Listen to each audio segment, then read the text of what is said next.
The Rout Tools found in the Vectoring tab allow you to apply a bit to vector geometry that varies in Z depth. Simply select the geometry, select on the Rout tool.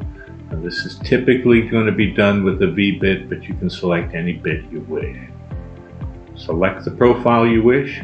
Go ahead and enter the depth that you wish the profile to be. That's going to be the deepest point of this profile, and hit OK.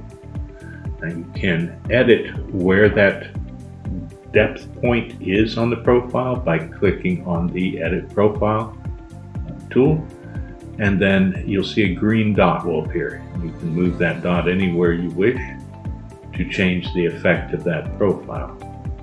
Now this tool, you do need to go back and click on your pointer tool to take you out of that tool.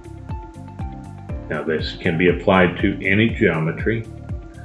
Should you select one that is one-sided, pop that down. Now I might point out you can also change your depth in your input toolbar, and you have the reverse profile button, which will allow you to flip which side that one-sided profile is applied to.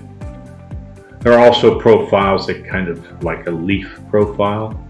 These can be a lot of fun, adding little accents to signs.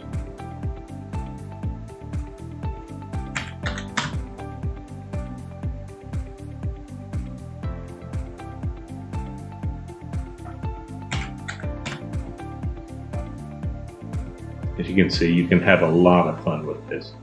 Again, this tool can be edited using the edit profile, so we can change how big that leaf is. Now there is one other tool in the Rout Tools, and that is the Edge Route tool.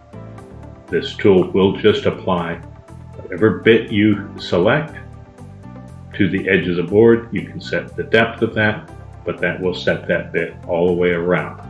Do note that this function does not have any provisions for jigging, so you need to take care when using the Edge Route function.